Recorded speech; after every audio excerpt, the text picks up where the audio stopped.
ہے کہ وہ کیسے زندگی میں ہم کس طرح خرچ کریں، کیا توازن قائم کریں، کیا اعتدال کی لائن نکالیں کہ اللہ بھی خوش رہے اور اپنے پر بھی بوجھ نہ ہو. اور پھر یہ ایک بات یہ اگر خرچ نہ کرو تب بھی ختم ہو جائے نماز. خرچ کرو گے تو وہ عمل بن جائے گا، اور اگر خرچ نہ کرو گے تو یہ بخل بنے گا، یہ جو بنے گا تم اس کے استعمال سے معلوم ہو کے نکل جاؤ گے. وہ ایک گروہ کے لیے ایک عام فہم ضابطہ ہے کہ ایسا خرچ کرو، ایسا آپ کے انتظام ہے، یہ نماز ہے، یہ نیکی ہے، یہ بدی ہے، یہ تمہارے لیے انجام ہے، یہ دوزخ ہے، یہ جنت ہے، تاکہ ایک ماننے والا معاشرہ ایک نظام میں چلتا جائے. شریعت ہے. شریعت کے اندر شریعت کا معنی یہ ہے کہ ایسے احکام جن کی دو انٹرپریٹیشن نہیں ہے. اللہ تعالیٰ کے وہ احکامات جن کی عام طور پر ایک انٹرپریٹیشن ہے کہ یہ حکم ہے، ایسا کرنا پڑے گا. اس مقام کا نام ہے خانہ کعبہ. اب اس میں انٹرپریٹیشن کی کیا بات ہونی ہے کہ تیرے دل میں خانہ کعبہ ہے، یہ تیرے گھر میں خانہ کعبہ ہے، جہاں اس کو یاد کیا وہی کعبہ ہے نا، یہ کعبہ ہے. ایک مقام ہے. اب اس کے بعد یہ طریقت کے اندر اور جو بکھیڑے ہوں گے وہ بات کی بات ہے. بہرحال یہ جو شریعت ہے اس کا اندر کوئی ایسی ایمبیگوٹی نہیں ہے، کوئی ایسی قسم کی کیا ہے اس کے لفظ ایمبیگوٹی، ابہام. اچھا، اب اللہ تعالیٰ کے جو ماننے والے ہیں قانون کے مطابق جو چل پڑے تو چل پڑے. اب دیکھنا یہ ہے کہ قانون تو ایک ہی ہے، اللہ کی طرف سے قرآن جو ایک ہے. آگے آپ کو بات سمجھ آنی چاہیے. تو ماننے والے درجہ بدرجہ ہے. ماننے والے پیغمبر بھی ہیں، اولیاء بھی ہیں، علماء بھی ہیں، اور ایک عام انسان بھی ہے. اس کا مطلب یہ ہے کہ اب اتنے گروہ جس میں اتنے بڑے درجات ہیں، اتنے بڑے تقرب والے ہیں، اتنے بڑے سمجھ والے ہیں، ان سب کے لیے ایک حکم جو ہے وہ کس طرح آپریٹو ہوگا، غور کرنا. آپ سمجھ رہے ہیں کہ ایک مقام ہے نماز آپ کے لیے فرض ہے.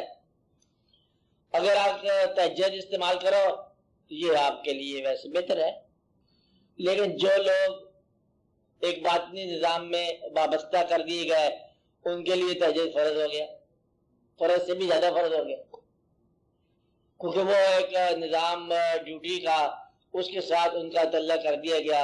اور یہ جو ہے آپ کے لیے وہ ضروری نہیں کہ آپ کے جاگنے سونے کے مضامین ہیں، اس کے لیے باقی ہر زندگی کے شعبے سے وہ زیادہ ضروری کر دیا گیا. گویا کہ جتنا جتنا انسان اس دین میں قریب ہوتا جائے گا اتنے اتنے اس کے فرائض بدلتے جائیں گے. ہر چند کے فرائض وہی ہیں، فرائض نہیں بدلتے لیکن فرائض وہی ہیں. مثلا آپ کو یہ ہم بتاتے ہیں کہ ایک فرض ہے اپنی جان بچانا، اللہ کی طرف سے فرض ہے جان بچانا. ایک فرض ہے اللہ کی راہ میں جان دینا. اب بچانے والا جان کیسے دے؟ تم جان بچاؤ، ہم جان دیتے. اب جس پر یہ فرض ہے جان دینا اس کا درجہ اور ہے، صدیقین شہداء کا مقام اور ہے، اور اقامن مین کا مقام اور ہے. جان بچانا جو ہے مطلب موت کو تم جان دو گے، ہم موت کو دینا چاہتے ہیں، ہم اللہ کو دینا چاہتے ہیں وقت پہلے. دونوں کا فرق ہوتا ہے نا. اللہ کے قانون وہی ہے کہ جان بچانا، گلا نہیں کیا.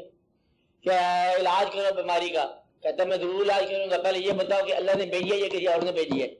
کہتے بھیجی اللہ نے ہے، کہتے علاج میں نہیں کرنا، یہ گستاخی ہے. اس نے بھیجی ہے تو پھر ہم قبول کرتے ہیں، اور کسی اور نے بھیجی ہے تو پھر ہم دیکھتے ہیں کہ وہ اللہ خود ہی دور کرے. مطلب یہ ہے کہ جو آپ باریک ہوتے جاؤ گے آپ کے لیے وہ علم جو ہے نا مفہوم بدلتا جائے گا، اس علم کا مفہوم بدل جائے گا. نماز قائم کرو، کہتا ہم حالت نماز میں ہیں، وہ خیال کے اندر گم ہو گیا اس میں. اب یہ ہے کہ آپ کا تعلق جتنا جتنا ذات کے احساس کے قریب آ گیا اتنا وہی حکم وہی عمل جو ہے وہ آپ کے لیے بالکل معنی الگ دے گا. اب آپ دیکھو اسراف اور خرچ اور یہ اور آمدن اور زکوٰۃ اور فنڈ. آپ یہ بتاؤ کہ ایک ذات اللہ کریم کے محبوب صلی اللہ علیہ وسلم کی ذات گرامی کہ جن کے بارے واضح طور پر ابہام نہیں ہے, اللہ نے فرما دیا کہ آپ کی اگر ذات مبارک نہ پیدا کر فرمانی ہوتی ہم نے تو پھر دنیا کو پیدا کرنے کی ہمیں کوئی ضرورت نہیں تھی. یہ کوئی اوبلاج کرنے کے لیے نہیں کہا. اللہ ہے, اللہ کے راز بات کرتا ہے کہ ایسی بات جو ہے یہ کائنات آپ کے. اب وہ راز ہوگا لیکن کہا گیا. ممکن ہے یہ راز ہوگا لیکن یہ کہا کہ میں اور میرے فرشتے ہم درود بھیجتے ہیں نبی پر. پتہ نہیں نبی درود بھیجنا کوئی اور مفہوم ہوگا لیکن لفظ کہہ دیا. یعنی کہ یہ نہیں کہا کہ نہ ماننے والے کیا سوچیں گے بھئی ایک پیغمبر کے لیے آپ اتنے بڑے سارے وقف ہو گئے تو باقی کائنات آپ کیسے چلاؤ گے. بھئی ممکن ہے لوگ اعتراض بھی کریں, اس کی پرواہ نہیں, لوگوں کے لیے کوئی بات نہیں ہے. بات حقیقت کی, جیسے اللہ نے فرما دیا کہ اللہ و ملائکۃ یصلون علی النبی, کیا ہم درود بھیج رہے ہیں, اے ایمان والے تم درود بھیجو, ان کو کہنے دو جو وہ کہتے ہیں. غیر ایمان والے کی بات ہو رہی ہے نا. جس طرح اللہ تعالیٰ نے یہ کمٹمنٹ اپنی نہ ماننے والی دنیا میں بغیر کسی ابہام کے اناؤنس کیا ہے, اسی طرح اللہ کے ماننے والے یہ رشتہ یہ کمٹمنٹ بغیر کسی ابہام کے اناؤنس کرتے رہتے ہیں. اب اگر آپ یہ دیکھو حضور پاک کی ذات گرامی کہ کائنات کے تخلیق کا باعث للہ جنود السماوات والارض, للہ خزائن السماوات والارض, اللہ کے پاس خزانے آسمان و زمینوں کے, خزانے اللہ کے, قبضہ حضور پاک کے پاس, ملکیت آپ کی. اللہ یعطی وان القاسم, اللہ عطا کرے ہم تقسیم کریں. اللہ عطا کرنے والا حضور پاک, تقسیم کرنے والے اللہ, بنانے والے حضور پاک کی ملکیت, اور حضور پاک باعث تخلیق کائنات اور وجہ تخلیق کائنات. اس ذات گرامی کے پاس خاکہ کیسے آ سکتا ہے جس کے دام خزانے لگے ہوئے ہوں؟ یہ کس طرح ممکن ہو سکتا ہے جب خزانے ہی آپ کے نام سے ہیں, تقسیم آپ کے نام کی ہے, ملکیت آپ کے نام کی ہے, اور وجہ تخلیق آپ ہے. مطلب یہ ہے کہ یہ درجے ہیں محبت کے. تو اسراف کو اسراف کہنا, خرچ کو خرچ کہنا, بچت کو بچت کہنا, یہ دور لوگوں کی باتیں ہیں, قریب والوں کی بات ہی کوئی ہے. نہ وہ خرچ ان کا, نہ وہ آمدن ان کی, نہ وہ مال ان کا, نہ غیرت کرنے کی استعداد ان کی, نہ وہ آپ اپنے, نہ ان کا مال اپنا. جو آپ قریب چلے جاؤ گے کہ اللہ نے پہلے پیسہ دیا پھر پیسہ خرچ کرنے کی توفیق عطا فرمائی, یہ اللہ کا احسان ہے. خرچ کرنے کی توفیق احسان ہے. پیسہ نہیں دیا اور پیسہ نہیں دیا اور اس کے اندر گلہ نہ کرنے کی توفیق احسان ہے. پیسہ دیا خرچ کرنے کی توفیق اس کا احسان ہے, پیسہ نہیں دیا گلہ نہ کرنے کی توفیق اس کا احسان ہے. ہم دنیا کو مال تقسیم کرتے ہیں اور فاقے میں عبادت کرتے ہیں تو یہ اس کا احسان ہے. مقصد یہ ہے کہ جو آپ قریب ہوتے جاؤ گے الفاظ کا معنی بدلتا جائے گا. مطلب ایک آدمی ہے وہ گیا تہجد کے مصلی پہ رات کا غور کیا, لطف نہیں آیا تہجد کا, کہ کوئی سمتھنگ رانگ سم ویئر. کیا جا کے دیکھا, اپنی گھر کی تلاشی لی, صبح کے لیے ناشتے کے لیے کوئی تھوڑا سا پوٹلی بندی ہوئی تھی پڑی ہوئی, انہوں نے اس پہ تقسیم کرو. پھر جا کے اللہ اکبر تہجد کہتے ہیں اب ٹائم ہوئی ہے کہ فقیر ہو کے غیر متوکل میں کیوں ہو گئے, صبح کے راستے کو رکھا. اب یہ بات اس کی ہے, اگر یہ آپ کے بات بتا دی جائے تو آپ سو بات کریں گے بچہ ہے, ناشتے ہے, سویرے اسکول ہے, کالج ہے, آنا ہے جانا ہے, ادھر ادھر ہے, صحت کا مضمون ہے, کیا کریں کیا نہیں ہے. اگر آپ قریب ہو جاؤ تو آپ کی بات ختم ہو جاتی ہے. قرب کا معنی یہی ہے کہ بات ختم ہو جائے. آپ اللہ کی طرف سے جو چاہو کرو, پیسہ رکھنا چاہو رکھ لو, خرچ کرنا چاہو خرچ کر لو. تو حکم جو ہے ایک مقام پر, حکم جو ہے ایک مقام پر, قرب کے مقام پر, تقرب کے مقام پر حکم جو ہے فکر پورا کر لو, وہ منشا بن جاتی اس کی اور آپ دونوں کی. دور رہو تو حکم ہے, اطاعت ہے. حکم اور اطاعت کو منشا میں ڈالنا ہے اور آپ نے کرنا ہی کیا ہے. یہ جو شریعت ہے یہ حکم اور اطاعت کا نظام ہے. اور طریقت کیا ہے؟ منشا اور منشا کا نظام ہے. آپ ایسے لے رہے یعنی کہ وہ حکم دے گا آپ مانو گے. کیا ہے یہ؟ شریعت. اس کا حکم ہے ہم مان رہے ہیں. حکم ہے 2.5% دو, 100 میں سے 2.5 روپے دو. یہ کیا ہے؟ مان رہے ہیں. 2.5 روپے دیے زکات کے, یہ حکم ہے. پھر جب آپ قریب آ گئے تو پھر 100 کس کے تھے, 2.5 کس کے تھے, لینا کس سے, دینا کس. انہوں نے کہا رکھا ہی کبھی نہیں 100, ہم نے تو 2.5 کس بات کے. تو لہذا جو مالک ہے نظام میں زکات کے, وہ کبھی صاحب زکات نہیں ہو گیا. انہوں نے رکھا ہی نہیں اپنے لیے مال. انہوں نے کل کے لیے نہیں رکھا, انہوں نے آج کے لیے نہیں رکھا, انہوں نے رکھا ہی نہیں اپنے پاس. تو لہذا وہ جن کے لیے ایک ہاتھ پر اگر آپ سورج رکھ دو, چاند رکھ دو, ہم نظام سے نہیں بدلیں گے. اگر یہ پہاڑ سونے کے کر دیے جائیں, ہمارے لیے ان کی مٹی رائی کے برابر بھی نہیں ہے.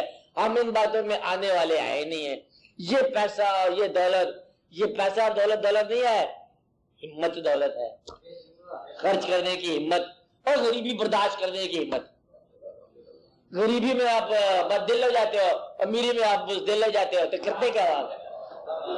یہ تو کوئی بات ہی نہیں نا. لہذا حد کو نہیں ہے, حد تیرے دماغ ہے.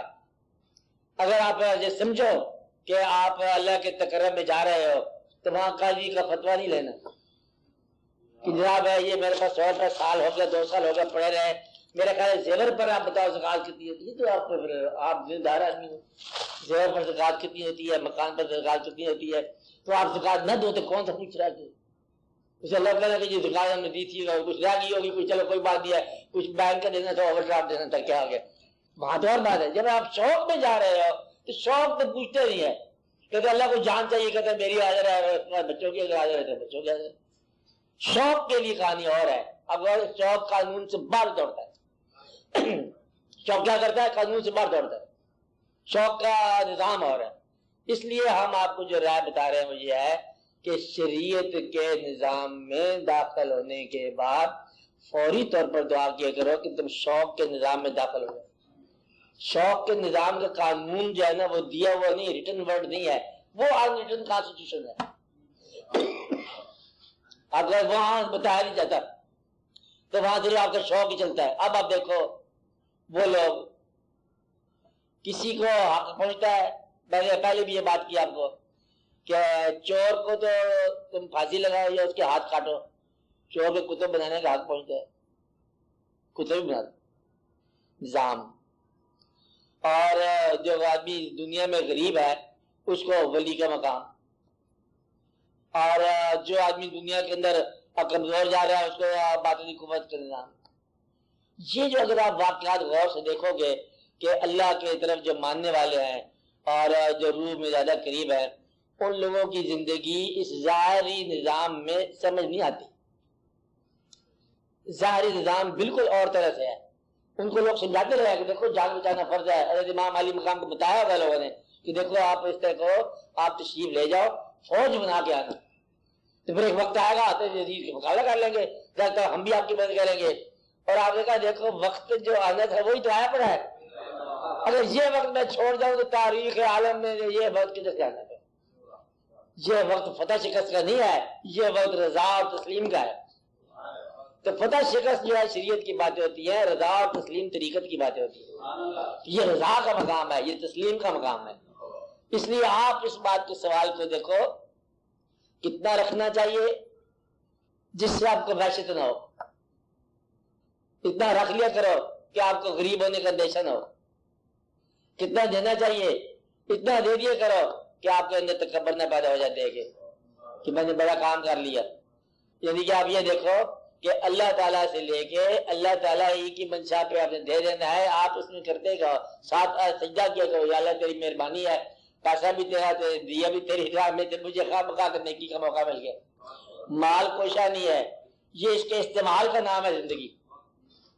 مال تو صرف ہے, مال تو ایک راز ہی ہے نا. یعنی کہ مال وہ جو تم استعمال کرتے ہو, اور جب استعمال کرتے ہو یہ ختم ہو جاتا ہے. نہ استعمال کرو تو یہ قوت نظر آتا ہے کہ مال پڑا ہوا ہے, اور جب استعمال کرو ختم ہو جائے گا. اس لیے آپ اس بات پہ بڑا غور کرو کہ اللہ کی راہ میں جب آپ نے خرچ کر لیا تو وہ ہے جو مبذرین کی بات یاد آئی, وہ لوگ ہیں جو اسراف پہ نمائش کرتے, جو پیسے کو قوت کے طور پر ظاہر کرتے ہیں، جو پیسہ خدا کے مقابلے میں لاتے ہیں، وہ یہ سمجھتے ہیں کہ پیسہ ان کو خلدا ہمیشہ قائم رکھے گا دنیا میں، مال ان کو گنتے رہتے ہیں، جمع مالم ورددا۔ وہ لوگوں کی بات ہو رہی ہے کہ یہ پیسے سے اتنا بڑا اعلان کرتے ہیں جیسے قوت دے دی پیسے نے، اور ان کو آپ نے فرعون کہہ دیا، ان کو آپ نے نمرود کہہ دیا، اور ان لوگوں کو نمائش کہہ دیا کہ پیسے کی تو یہاں مقام ہی نہیں ہے۔ پیغمبر کو پیسے بغیر پیغمبری دے کے اللہ تعالیٰ نے راز ہی حل کر دیا کہ اس میں ادب کا مقام پیسہ ہے ہی نہیں۔ ادب کا مقام جو ہے اللہ کے ساتھ تقرب ہے، اور آپ لوگوں کا اسی کا نام ہے دین، کہ دین آپ کا مطلب یہ ہے کہ وہ جو دنیا داروں کی پہچان کا ذریعہ ہے وہ آپ نے بند کر دیا۔ دنیا دار کی پہچان کیا ہوتی ہے؟ اس کا مقام جائے پیدائش دیکھو، کہتے شاہی خاندان میں پیدا ہوا، چلو، اور اس کا حال کیا ہے؟ کہتے بادشاہ کا بیٹا بادشاہ ہی ہے، اس کے پیسے کتنے بڑے پیسے ہیں، وزیر ہے، فوج ہے، بڑی اس کے، کہتے اس کی عزت کرنی چاہیے کیونکہ یہ طاقتور آدمی لگتا ہے، خاندانی لگتا ہے۔ اور موسیٰ علیہ السلام چھوٹے سے آدمی نے کہا اس کی عزت نہیں کرنی چاہیے، اس کو دریا میں غرق کرنا چاہیے، یہ فرعون ہے۔ اب یہ اس کی پہچان ہو رہی ہے، مذہب کی پہچان ہو رہی ہے، آپ کی دنیا کی پہچان ہو رہی ہے۔ آپ دنیا کی پہچان کے مطابق نہ چلو، آپ مذہب کی پہچان کے مطابق چلو گے تو آدھا سفر ہوگا، شوق کی پہچان کے مطابق چلو گے تو پھر پورا ہوگا۔